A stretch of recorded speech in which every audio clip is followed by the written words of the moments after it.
Creatures of the night, it's your girl Tati. Let's talk about Collision. It was a few minutes before the show, and I realized, are they gonna try us and split one episode of Collision into two to give us one on Saturday and another one on Sunday? And the answer to that is yes, they actually did. Now, I don't think they obviously was going to say that, but that's what ended up happening after waiting for the basketball game to be finished. The show came on a little bit later than expected. I don't know, by like 15, 20 minutes or so, show comes on, and immediately we get started with Daniel Garcia versus Adam Cole, TNT title on the line. When I say immediate, I mean immediately. Now, first thing I noticed is that Adam Cole looked like he's been at the gym. And it's very interesting because I was just like, in a very short amount of time, say what you want. I ain't bullying the man, but he went from looking scrawny to looking like, okay, you've been hanging out with the boys at the gym. And I see it, and I think that people could appreciate that. He's definitely looking better in the ring, still yellow as hell, but still, physique-wise, you definitely see he's putting in the work in that. With that being said, the match, I didn't care for it. I personally didn't care for it. I really feel like there was a difference in the match that we saw a few weeks back when we had Lee Moriarty going against Daniel Garcia for the TNT title. Like, that was a different vibe.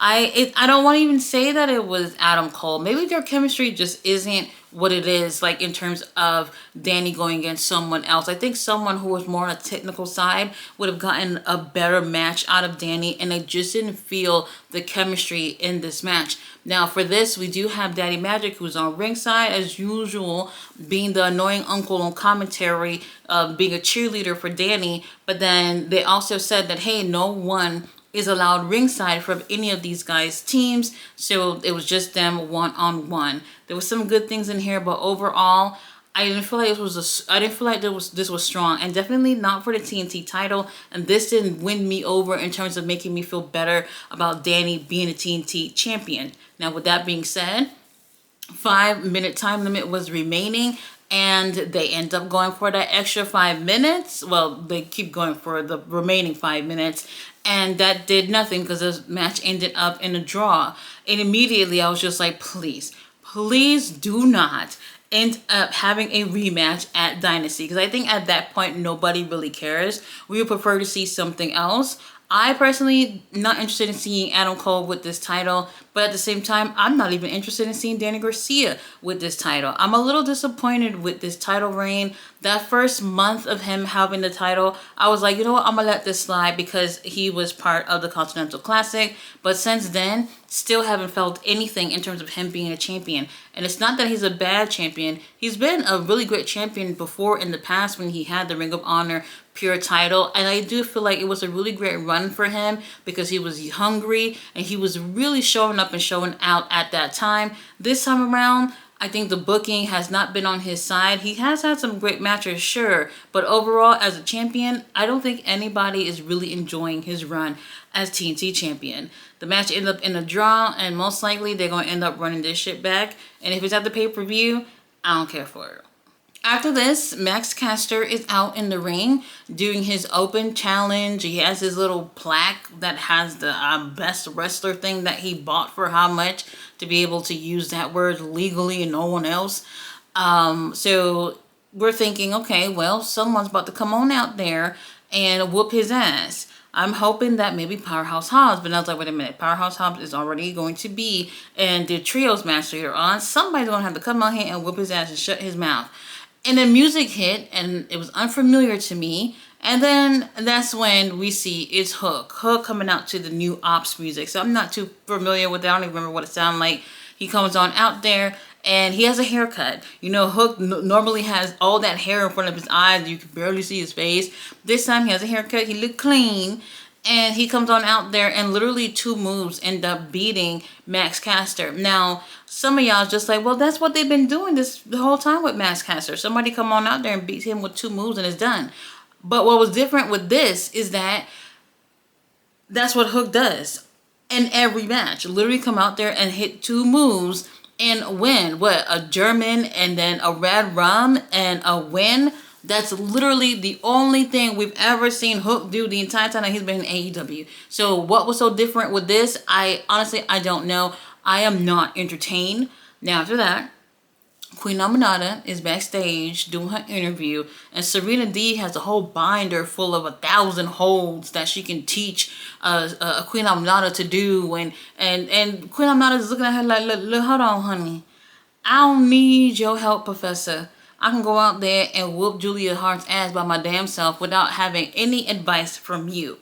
Now, I will say this, Serena Deeb, I talked about this in my Maple Leaf Pro Wrestling review the other day, that she's a tremendous wrestler, but when she speaks, I just want to mute her. She says nothing, and I feel nothing. Like, everything she says is just like, I hear you, baby, but I don't feel you. And it's just something about her, I just don't know.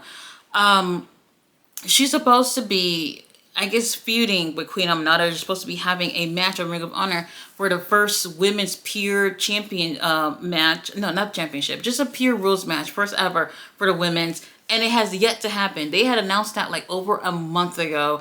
And I don't know what's going on, if they want us to forget about it. I'm not sure what the situation is. But up next, we do have Julia Hart going against Queen Aminata. Now, this was a rubber match. Remember, Julia Hart and Queen Aminata has already had 2 matches, and they've each taken a win. So now it's just who's better out of the 3. The match was okay. But I felt like for it to be a rubber match, it should have had a much bigger energy about it, and I just didn't feel it.